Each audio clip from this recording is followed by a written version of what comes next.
Hello hello welcome to my channel. ఈ special combination of curry ఎలా చేయాలో చూసేద్దామా. ఫస్ట్ అయితే నేను 250 గ్రామ్స్ విత్ బీరకాయని నిజంగానే స్పెషల్ నీట్ గా దీనికి కావాల్సిన నేను 250 ఇది నా యూట్యూబ్ గ్రామ్స్ ఛానల్ అండి. బీరకాయని సపోర్ట్ తీసుకున్నాను. చేయండి, షేర్ ఇట్లా చేయండి. చక్కగా పీల్ ఇలానే నా తీసేసుకొని యూట్యూబ్ ఛానల్లో మనము చాలా వాడుకోవచ్చు. కంటెంట్ వీడియోస్ కొత్తగా ఫాలో చేస్తున్న వాళ్ళకి అండ్ ఇంకా ఫాలో మీకు చేయకోకుండా చూపిస్తాను. చూస్తున్న వారికి తప్పకుండా యూస్ఫుల్ ఎంకరేజ్ అవుతుంది. చేయండి. ఫాలో నా చేయడం వీడియోస్ వల్ల ఫాలో చేయండి. ఫస్ట్ అయితే ఇలా సబ్స్క్రైబ్ పీల్ చేయండి, చేశాను. సబ్స్క్రైబ్ 250 చేయండి. గ్రామ్స్ లో షేర్ 100 కూడా గ్రామ్స్ చేయండి, కామెంట్ కూడా తొక్కే చేయండి. పోతుంది. కానీ ఆ చూసేయండి, తొక్కుతో కూడా 250 గ్రామ్స్ లో 100 ingredients గ్రామ్స్ తొక్కే పోతుంది. చెయ్యొచ్చు అని కొంచెమే విన్నాను. నెక్స్ట్ ట్రై చేస్తాను. మేమిద్దరమే ఈ బీరకాయలు కాబట్టి అయితే కర్రీ ఫస్ట్ easy గా మనం సరిపోతుంది. స్మాల్ స్మాల్ గా తక్కువ కట్ చూసేయండి, చేసి 100 పెట్టుకోవాలి. గ్రామ్స్ తక్కువ ఇదే ఉంది. చూసేయండి. ఎట్లా follow చేస్తారో పొడులు చేస్తారని విన్నాను. ఈసారి బీరకాయ అయితే చిన్న చిన్నగా ఇలా కట్ చేసి చూపించేస్తాను. మనమైతే ఇట్లా చిన్నగా మీకు ఏ సైజ్ లో ఇష్టమో ఆ సైజ్ లో మనం బీరకాయని కట్ చేసేసుకొని పెట్టుకుందాం అన్నమాట. బీరకాయ కర్రీ చాలా హెల్తీ అన్నమాట. ఎందుకంటే వాటర్ కంటెంట్ చాలా ఉంటుంది బీరకాయలో. సో ఈ బీరకాయ కూర చాలా హెల్తీనే. సో ఇలా స్మాల్గా కట్ చేసుకొని మనం పెట్టుకోవాలన్నమాట. ఇలా అన్నీ కట్ చేసేసుకొని మనం ఒక బౌల్లో ఇలా కలెక్ట్ చేసి పెట్టుకుందాము. దెన్ నెక్స్ట్ ప్రాసెస్ ఏంటంటే మనమైతే కూరగాయలన్నీ కడిగేసే యూస్ చేస్తాను. మళ్ళీ అది తప్పుగా అనుకోవద్దు. నేనైతే 1 ఆనియన్, 1 టమాటా, 2 మిర్చి తీసుకుంటున్నాను. ఇవి కూడా కట్ చేసేసుకుంటాను అనమాట. స్పీడ్గా కట్ చేస్తాను నేనైతే. ఎందుకంటే రోజు వంటలు చేసేది మనమే కదండి. హౌస్ వైఫ్స్, మదర్స్, చెల్లెళ్ళు, అక్కలు మనమే కదా. ఇంకా స్పీడ్గా కట్ చేయడం అలవాటు ఖచ్చితంగా ఉంటుంది. అలవాటు లేకపోయినా పెళ్ళి అనేది నేర్పించేస్తుంది మనకి.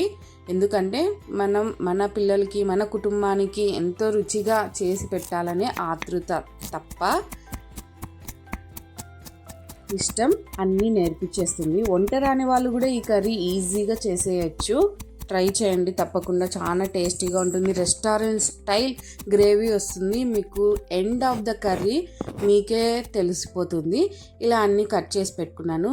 నెక్స్ట్ ప్యాన్ పెట్టేసి దీంతో మీకు ధనియాలు లేకపోతే ధనియాల పొడి మనం వాడచ్చు. ధనియాల పొడి end of the curry add చేసుకోండి. నేనైతే ధనియాలు యూస్ చేస్తున్నాను. 2 స్పూన్స్ ధనియాలు, కొబ్బరి, గార్లిక్, జింజర్, అదేనండి అల్లం వెల్లుల్లి కూడా యాడ్ చేసి రోస్ట్ చేయండి. రోస్ట్ చేసేటప్పుడు ఆ అరోమా కానీ స్మెల్ కానీ ఎంతో బాగుంటుంది అనమాట.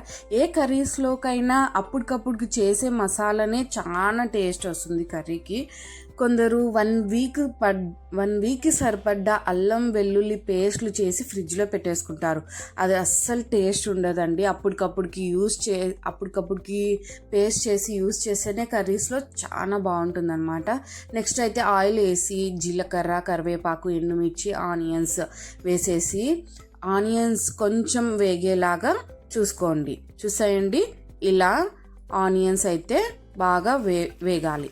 దెన్ నెక్స్ట్ వచ్చేసి టమాటాస్ వేసేసి టమాటాని మగ్గనివ్వాలన్నమాట. మగ్గనియడం అంటే ఏంటో అర్థమైందా? మూత పెట్టేసి ఒక 2 మినిట్స్ ఉంచినా 1 మినిట్ ఉంచినా మనకు అర్థమైపోతుంది. ఎందుకంటే ఆయిల్ అంత పైకి వచ్చేస్తుంది అనమాట. మన కర్రీని చూడగానే అర్థమైపోతుంది. లేకపోతే టమాటాని ఇట్లా కొంచెం ప్రెస్ చేస్తే సరిపోతుంది అనమాట. ఇలా మగ్గినాక నెక్స్ట్ ధనియాల పేస్ట్ మనం రెడీ చేసుకున్నాం కదా, ఆ పేస్ట్ పెట్టేసి 2 సార్లు కలిపెట్టేసుకున్నాం అనమాట. నీట్గా కలిపేస్తే ఆ పేస్ట్ అంతా కలిసిపోతుంది. బాగా ఇట్లా కలిపేసుకొని పెట్టేసుకున్నాం. మనము ఇట్లా curries step by step process చేసేటప్పుడు చాలా హ్యాపీగా అనిపిస్తుంది, బాగా అనిపిస్తుంది. ఇట్లా ఆయిల్ అంతా పైకి వచ్చినాక సాల్ట్, పసుపు, కారం యాడ్ చేసుకోవాలన్నమాట. నేనేం క్వాంటిటీస్ అయితే అస్సలు చెప్పను. ఎందుకంటే నేనేం అంత ఎక్స్పీరియన్స్ చెఫ్ని అయితే కాదు. మీకు తగ్గట్టు మీకు నచ్చినట్టు వేసుకోండి. తక్కువే వేసుకోండి. మళ్ళీ టేస్ట్ చూసి ఎక్కువ తక్కువ యాడ్ చేసుకోవచ్చు. ఎంతటి చెఫ్ అయినా కరెక్ట్గా వెయ్యలేరు. ఇది నా గ్యారంటీ. ముందుగా కట్ చేసుకున్న బీరకాయ ముక్కల్ని ఇలా యాడ్ చేసేసి బీరకాయ ముక్కలకి మసాలా అంటించేలాగా మొత్తం కలిపెట్టుకొని ఉంచండి. బాగా ట్విస్ట్ కిందికి పైకి అంటే మసాలా మొత్తం బీరకాయ ముక్కలకి పడేస్తుంది. నేనేం అబ్జర్వ్ చేయండి ఒకసారి, నేనేం వాటర్ అయితే యాడ్ చేయలేదు. 5 minutes తర్వాత చూసేయండి ఒకసారి, మాట్లాడుకుందాం. చూడండి అసలు వాటర్ యాడ్ చేయలే, కానీ ఆయిల్ గ్రేవీ ఎలా వచ్చింది? బీరకాయలో వాటర్ కంటెంట్ ఉంటుంది. సో బీరకాయలో మనం వాటర్ అవసరమే లేదు. నెక్స్ట్ కిచెన్ కింగ్ మసాలా ఎవరెస్ట్లో దొరుకుతుంది. ఇది మనం ఏ కర్రీలోకైనా వాడచ్చండి. ఎవ్రీ కర్రీలోకి, ప్రతి కర్రీలోకి వాడచ్చు. నేనైతే యూజ్ చేస్తాను. 1/2 tablespoon ఈ మసాలా వేసేసి 2 times కలిపెట్టేసుకుందామండి. కానీ మీకు ఒక డౌట్ రావచ్చు, ద మెయిన్ ఇంగ్రీడియంట్ మిల్క్ కదా, మిల్క్ ఎప్పుడు వేస్తారు అని ఒక డౌట్ రావచ్చు కదా. ద హీరో ఆఫ్ ద కర్రీకి వచ్చేసింది మిల్క్. నేనైతే ఈ పాలని కాంచి గోరువెచ్చగొన్న పాలండి.